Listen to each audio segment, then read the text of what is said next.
할렐루야.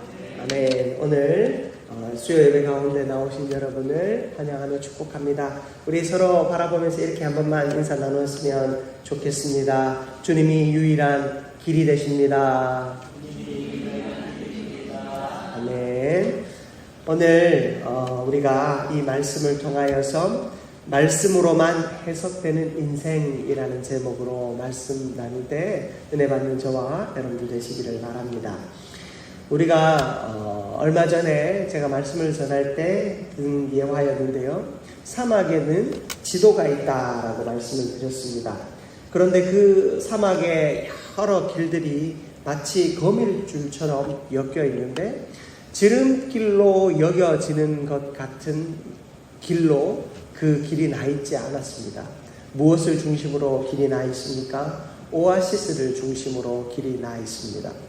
사막을 가장 빠르게 빠져나갈 수 있는 길은 둘러가는 것 같아도 오아시스를 거쳐 가야지만이 가장 빠르게 지날 수 있습니다. 왜냐하면 다른 어떤 곳에서도 물을 만날 수 없기 때문에, 물을 먹을 수 없기 때문에 오아시스에 머물러 그곳에서 힘을 얻고 나아가야 그 사막을 빠져나갈 수 있는 것입니다. 가장 빠른 길을 선택해서 쉴 수 없이 나아가는 것보다 오아시스가 있는 경로를 택해서 조금 늦더라도 나아가는 것, 어쩌면 오히려 그것이 가장 빠르게 사막을 통과할 수 있는 길, 바로 예수님께서 우리에게 보여주시는 생명의 길이 그러하지 않을까 생각해 봅니다. 여러분, 하나님께서는 우리에게 항상 빠른 길로만 가게 하시지는 않습니다. 내 판단과 또 내 지식과 또 내 상식으로 본다면, 그리고 가장 합리적이고 논리적인 방법으로 생각해 본다면 이 길이 가장 좋은 길이라 생각되는데, 때로는 하나님은 우리를 그곳으로 가지 않게 하시고 멀리 둘러가게 하시고, 또 때로는 한 번에 가지 않게 하시고 몇 번을 머물러 가게 하실 때가 있습니다. 여러분, 그것은 우리 인생이 어떤 길을 완주하는 것이 하나님의 목적이 아니기 때문입니다. 길의 시작에서 마치는 순간까지 끝까지 그저 가는 것이 중요한 것이 아니라 그 길을 걸어가며 누구와 함께요? 예수 그리스도와 함께 가는 것을 하나님은 원하시고, 그리고 예수 그리스도와 함께 걷는 그 길을 우리 홀로 걷지 않고 교회, 우리 바로 믿음의 동력자들과 함께 걷도록 하나님은 원하시기에 우리에게 때로는 지름길이 아니라 돌아가는 길을 요구하시는 것입니다. 오늘 말씀에 등장하는 이 사마리아 여인 역시 마찬가지였습니다. 예수님은 이 여인에게 있어 가장 중요한 것이 무엇인지 너무나도 잘 알고 계셨습니다. 이 여인이 지금 지키고 싶은 것이 무엇인지, 그리고 이 여인이 바라보는 것이 무엇인지 예수님은 너무나도 잘 알고 계셨습니다. 이 여인에게는 두 가지 목마름이 있었습니다. 첫 번째는 우리가 살펴보았듯이 이 육체적인 목마름이 있었습니다. 홀로 살아가는 것이 너무 외롭고, 그래서 남편이 필요했습니다. 그런데 어떤 이유에서인지 그 남편이 자신을 충분히 사랑하지 않아서인지, 아니면 그 남편의 목숨이 다했든지, 어떤 이유에서든지 이 여인에게 5명의 남편이 있었고 지금도 다른 남편과 살고 있는 것입니다. 합치면 6명의 남편이 이 여인을 거쳐 간 것이죠. 목숨을 잃었다면 남편을 잡아먹는 여인이라 비난을 당했을 것이고, 혹은 남편이 떠났던, 자기가 떠났던 쉽게 만남과 헤어짐이 연속해서 일어났을 때 사람들은 그 여인을 향하여서 아주 비천하게 바라보고 음란하게 바라보는 그런 악한 눈빛이 그 여인에게 있었을 것입니다. 그럼에도 불구하고 이 여인에게 타는 듯한 외로움이 있었습니다. 이 육체적인 그리고 정서적인 타는 듯한 외로움 때문에 이 여인에게는 너무나도 강한 집착과도 같은 남성 편력이 있었던 것 같습니다. 여러분, 이 여인의 그 목마름에 대하여 여인은 너무나도 감추고 싶었습니다.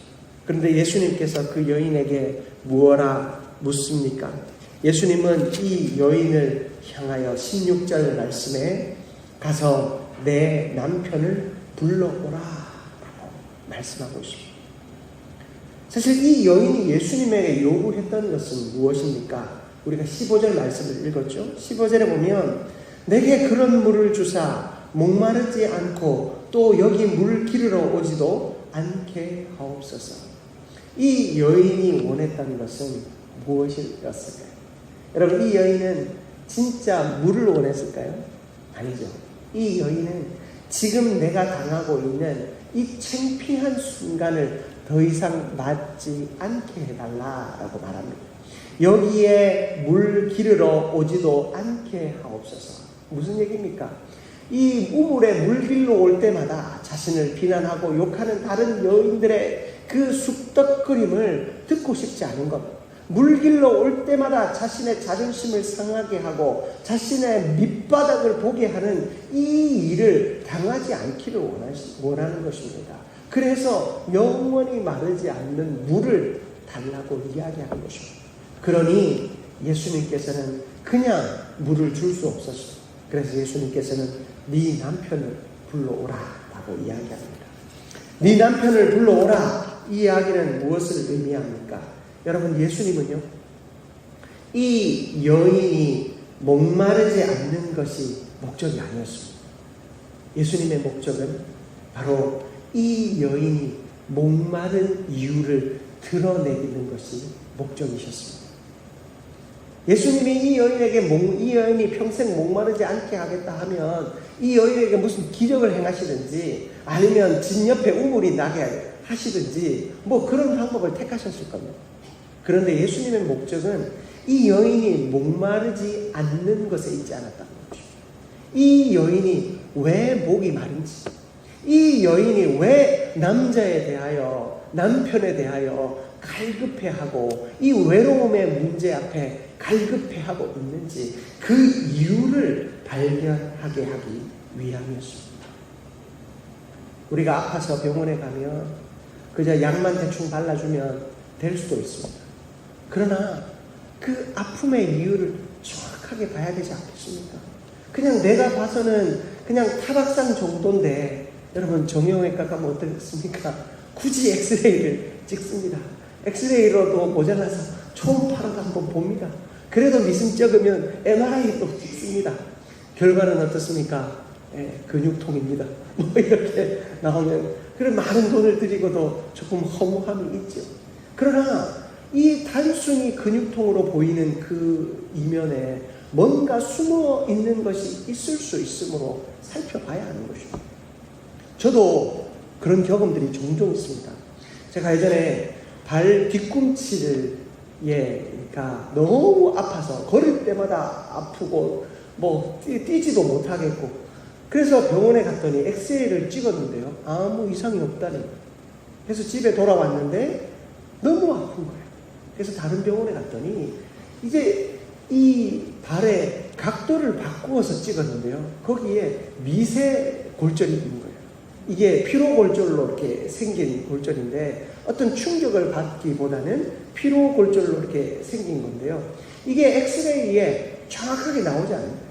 기본적으로 엑스레이에서 그 사각을 피하기 위해서 여러 번을 찍거든요. 그런데 그게 나오지 않았는데 나중에 한 번 더 가서 다른 각도로 다시 한 번 찍었더니 미세한 골절이 있어서 그것 때문에 아팠던 거예요. 여러분, 우리는 이 통증의 원인을 제대로 살피지 않으면 바른 치료가 되지 않습니다. 그냥 아프면 좀 시간이 지나면 낫겠지요 하는 거예요. 여러분, 우리가 이 고통의 문제, 그 외적인 문제만 한번 해결되는 것으로 우리가 만족한다면 우리의 믿음 생활이 무슨 의미가 있겠습니까? 우리의 궁극적인 문제, 바로 이 죄의 문제가 우리 안에서 해결되어져야 우리가 신앙생활하는 이유가 있지 않겠습니까? 나의 구원의 문제는 해결되지 않은 채 교회 갔더니 목사님이 재밌는 말씀하고, 교회 갔더니 듣기 좋은 말씀하고, 교회 갔더니 꽤 괜찮은 말씀을 듣고, 교회 갔더니 사람들이 흥에 겨워 찬양하는데 스트레스도 풀리는 것 같고, 교회에 가서 내가 헌금하고 그 헌금이 다른 사람을 도와주는 모습을 보니 내가 좀 뭔가 바른 삶을 살아가는 것 같아 참 좋더라. 여름이 되고 겨울이 돼서 노숙자들을 돕는 일들도 하고, 또 지방에 참 열악한 곳에 가서 내가 그곳에 있는 건물도 새로 지어도 주고 고쳐도 주고 하니 참 마음이 좋더라. 여러분, 그것이 신앙생활의 목적이 아니지 않습니까? 우리의 신앙생활의 목적은 바로 내가 예수 그리스도 안에서 구원의 은혜를 누리는 것 아니겠습니까? 여러분, 그 본질적이고 근본적인 문제가 해결되어야지만 우리의 믿음 생활에 의미가 있는 것입니다. 이 여인에게 예수님이 그저 물을 어떻게든 잘 마실 수 있고, 그냥 길로 오지 않아도 너희 집에서 문 앞에서 나와서 오른쪽으로 2걸음, 앞으로 3걸음, 왼쪽으로 4걸음 걷고 땅을 파봐라. 그렇게 예수님 말씀해 주시면 거기서 물이 나오면 그 물 먹고 평생을 살아라. 예수님은 그렇게 말씀해 주실 수도 있었지만, 예수님은 어떻게 해요? 그 여인에게 네 남편을 불러오라. 이 여인의 가장 감추고 싶은 문제를 예수님은 끄집어 내시는 것입니다. 예수님은 그 순간 이 여인의 환부를 찔러 쪼개는 수술을 하고 계셨다는 것입니다. 히브리서 4장 12절과 13절 말씀인데요, 우리 참 잘 아시는 말씀이죠. 제가 한번 봉독해 드리겠습니다. 하나님의 말씀은 살아있고 활력이 있어 좌우의 날선 어떤 검보다도 예리하여 혼과 영과 및 관절과 골수를 찔러 쪼개기까지 하며 또 마음의 생각과 뜻을 판단하나니 지으신 것이 하나도 그 앞에 나타나지 않음이 없고 우리의 결산을 받으실 이의 눈앞에 만물이 벌거벗은 것 같이 드러나느니라. 여러분, 하나님의 말씀은 살아있어서 그 날선 검과도 같은 그 하나님의 말씀이 우리의 관절과 골수를 찔러 쪼갭니다. 그렇게 되면 내 마음에 숨은 생각이 드러나고 만물이 벗은 것처럼 하나님 앞에 완전히 드러난다 말씀하고 있습니다. 여러분, 우리가 말씀 앞에 서야 하는 이유는, 하나님의 은혜 앞에 서야 하는 이유는 예수 그리스도의 그 생명의 역사 앞에 서야 하는 이유는 우리의 죄악이 벗겨지고 우리의 심령의 깊은 곳이 숨겨져 있는 그 깊은 것이 드러나야 하기 때문입니다. 그러므로 여러분, 말씀을 듣는데 마음이 불편하면 하나님 앞에 감사하기를 축복합니다. 여러분, 내 마음에 말씀을 들을 때 내가 불편해지고, 말씀을 들을 때 괴로워지고, 말씀을 들을 때 아파지면 여러분, 내 안에 살 길이 열리는 것입니다. 그런데 그냥 덮어두면 어떻게 됩니까? 그것이 상처가 되고 그것이 염증이 됩니다. 여러분, 그런 일 겪어보신 적 있지 않으세요? 상처가 생겼어요. 상처가 생겼는데 그 상처를 치료하는 둥 마는 둥 이렇게 어떻게 시간이 지나다 보니 그 상처는 아물었어요. 그런데 그 상처 속이 계속 아픈 걸 느껴본 적 있지 않으세요? 상처가 나았으면 그 상처가 안 아파야 되는데 상처 속이 아파요. 여러분, 우리 몸은 참 신기하게도요, 겉이 아물어도 속이 아물지 않는 경우들이 있더라고요. 생각보다 많이, 제가 신방하러 간 성도들 가운데 생각보다 많은 성도들이요, 겉의 상처는 아물었는데 속의 상처가 골마가지고 실제로 수술해서 찢어서 그 상처를 덜어내는 수술을 하는 경우를 종종 봅니다. 저 역시도 손가락에 상처 같은 거 옛날에는요 그냥 아무렇지도 않게 여겼어요. 그런데 어느 날 보니까 겉은 아무 문제가 없는데 자꾸 아프고 붓는 거예요. 결국에 병원에 가서 그 부분을 째고 다시 치료를 했어요. 여러분, 우리가요 상처를 덮어놓으면 겉은 대충 아물어질 수 있습니다. 그러나 그 속이 완전히 아물기까지 우리가 그 속을 치료하지 않으면 결국엔 겉은 깨끗해 보여도 속이 우리를 더 아프게 하고 병들게 하고 우리를 넘어지게 만들 수 있다라는 사실을 기억하는 저와 여러분들 되시기를 바랍니다. 그러므로 예수님께서 말씀 앞에 서 있는 우리에게 찔림을 주시고 아픔을 주시고 고통을 주실 때 여러분, 하나님 앞에 다시금 나와 회개하게 되는 저와 여러분들 되시기를 주님의 이름으로 축복합니다. 이 여인에게는 바로 이런 은혜, 말씀으로 그 인생이 해석되는 은혜가 주어졌습니다. 그러자 이 여인은 한나의 문제가 해결되니 마음에 가지고 있던 다른 갈등을 예수님께 내어놓습니다. 여러분, 20절 말씀을 보십시오. 20절 말씀. 20절 말씀을 보면 우리 조상들은 이 산에서 예배하였는데 당신들의 말은 예배할 곳이 예루살렘에 있다 하더이다. 자, 이 여인에게 있던 또 한 가지의 문제는 무엇이었습니까? 이 예배의 장소에 대한 문제였습니다.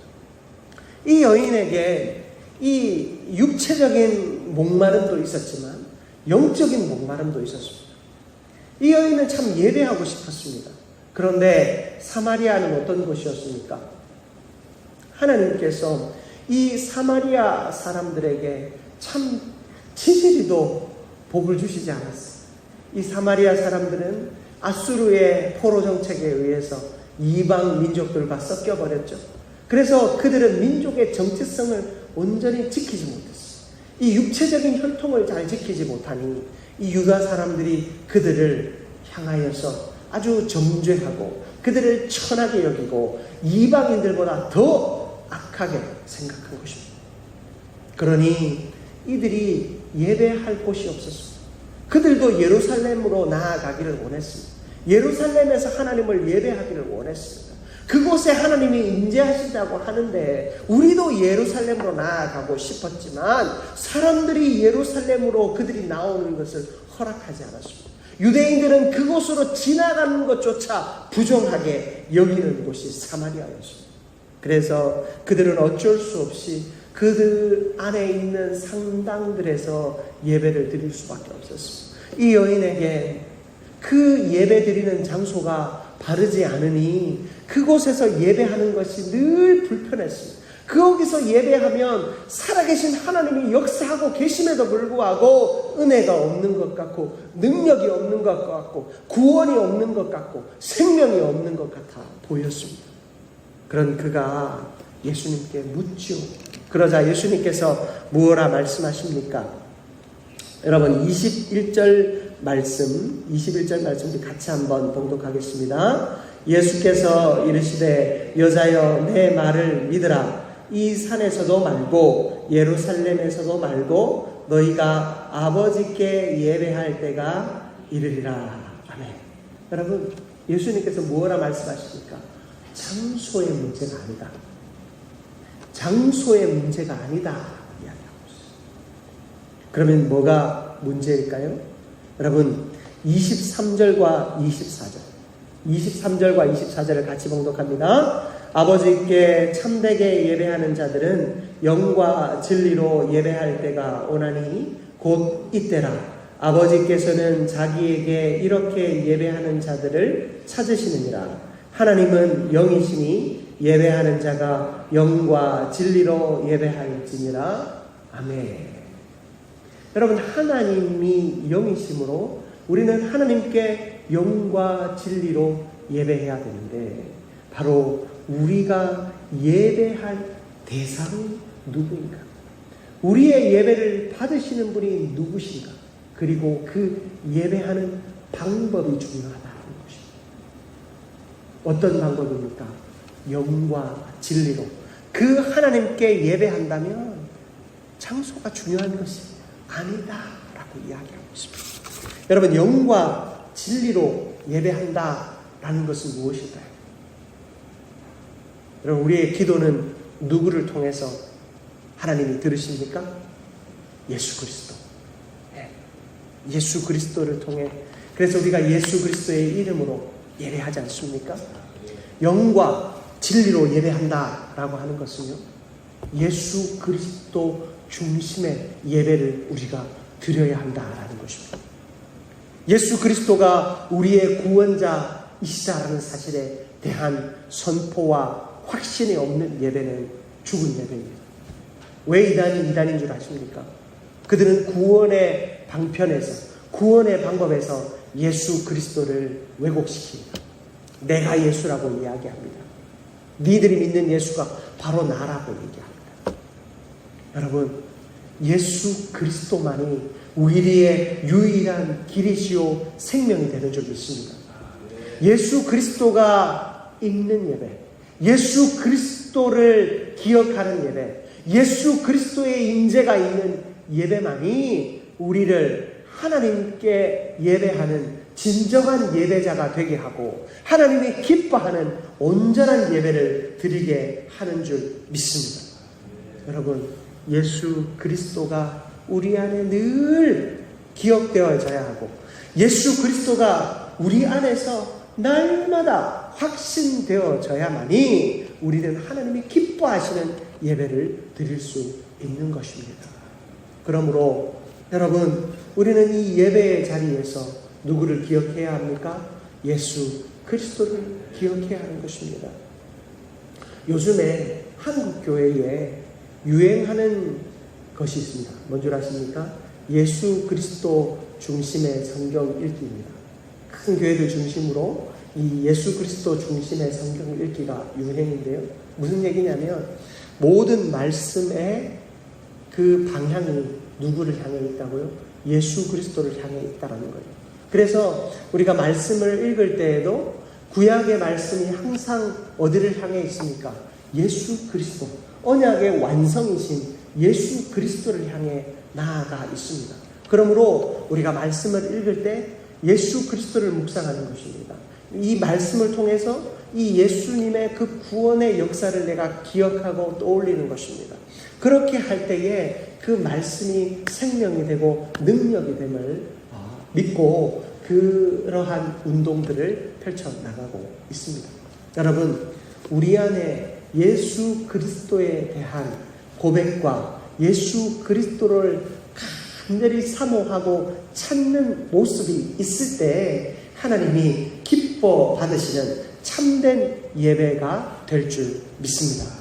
그러므로 여러분, 항상 우리의 예배와 말씀을 읽는 것과 또 우리가 기도하는 것과 봉사하는 것과 전도하는 것과 선교하는 것 속에 내 안에서부터 먼저 예수 그리스도를 먼저 기억하며 그 일을 감당해야 할 것입니다.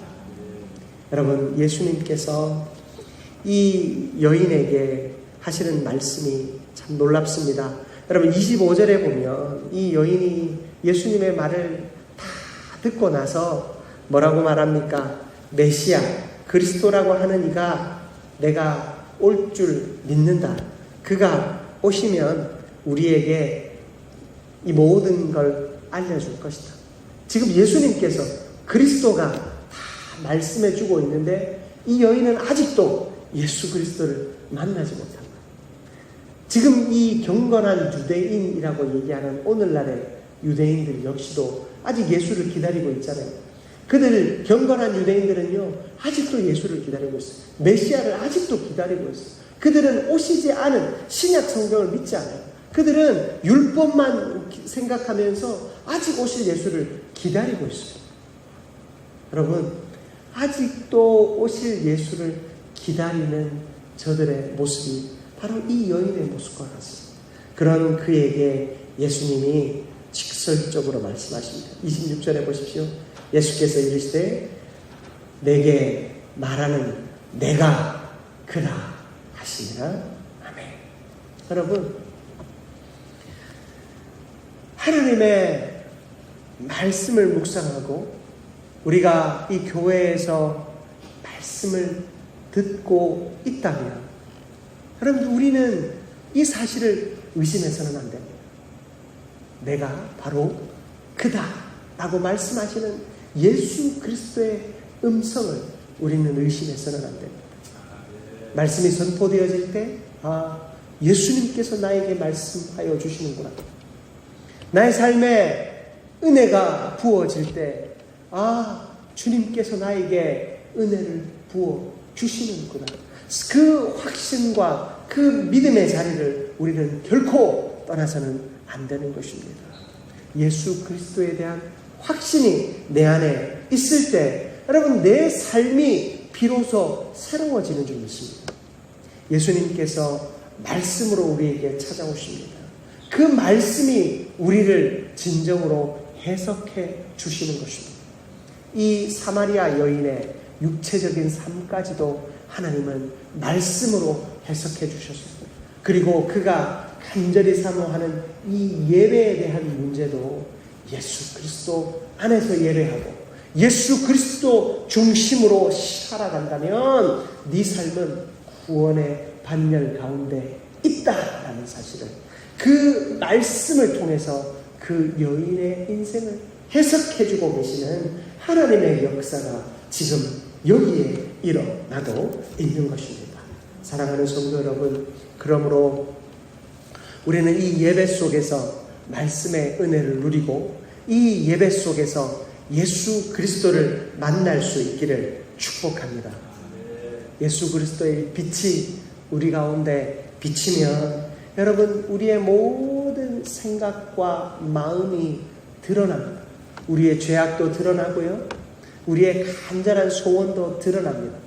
그러나 그 모든 것이 예수 그리스도 안에서 응답되어지고 완성되어지고 또한 이루어질 줄 믿습니다. 여러분, 예수 그리스도 안에서 길을 온전히 발견하는 저와 여러분들 되시기를 주님의 이름으로 축복합니다. 말씀을 마무리하기 원합니다.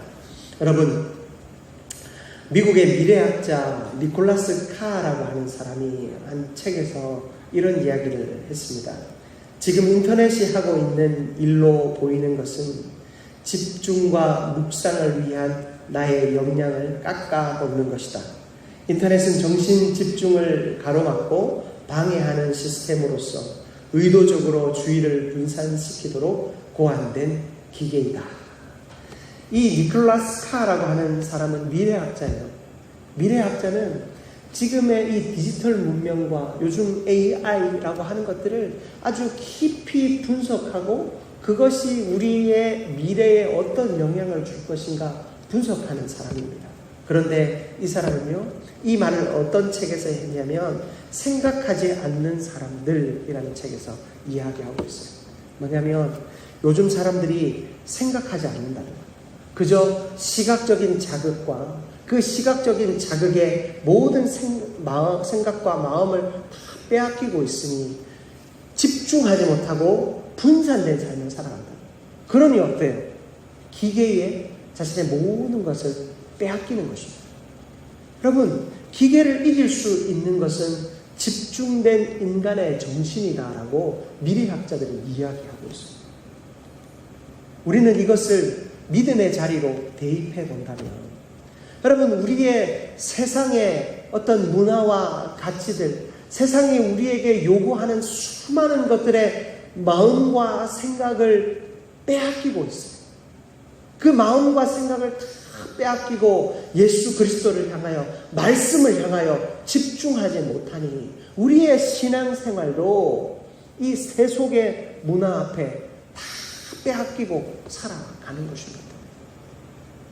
여러분, 우리의 생각과 마음을 지켜야 이 디지털 세대에서, 이 AI 시대에서 살아남을 수 있듯이 우리의 믿음과 우리의 생각과 우리의 마음을 예수 그리스도 안에 온전히 모을 때 이 죄악된 세상에서 우리는 남을 수 있는 줄 믿습니다. 여러분, 우리는 이 세상 속에서 살아남아요. 세상의 풍파와 그 세상의 그 역사 속에 묻혀 살아가서는 안 됩니다. 우리는 세상을 변화시키고 세상을 이기는 사람이 되어야 합니다. 그러기 위해서 우리의 생각과 마음과 우리의 믿음의 모든 삶이 예수 그리스도에게 집중되어져야 할 줄 믿습니다. 예수 그리스도를 생각하십시오. 내가 바르게 예배하고 있는가? 내가 영과 진리로 예배하고 있는가? 내가 이 육체적인 어떤 갈망, 그 채워지지 않는 갈망을 채우기 위해서 내가 허튼 짓, 허튼 행동하고 있지 않는가? 여러분 자신들을 돌아보며 내가 잃어버린 예수 그리스도, 내가 바라보지 못하고 있는 예수 그리스도, 내 안에 발견되지 않는 예수 그리스도, 나의 예배 속에서 발견되지 않는 예수 그리스도를 다시 한번 회복하고 되찾게 되는 저와 여러분 되시기를 주님의 이름으로 축복합니다. 이 시간 우리 함께 합심해서 기도했으면 좋겠습니다. 여러분, 우리가 기도할 때 이 여인의 육체적인 문제였든 영적인 문제였든 그 모든 것을 주님은 말씀으로 해석하기를 원하셨습니다. 주님의 말씀으로 그 여인의 삶이 해석되어지기를 원하셨습니다. 그리하여서 그 말씀으로 이 여인의 인생이 돌아가는 것 같지만 오아시스에서 생수를 마시는 것처럼 예수로 말미암아 생수를 마시고 새로워지는 인생을 살기를 원하셨습니다. 우리에게도 주님은 그 삶을 원하고 계십니다. 하나님, 내가 잃어버린 예수 그리스도를 회복하게 하여 주시옵소서. 내가 잃어버린 예수 그리스도를 다시 만나게 하여 주시옵소서.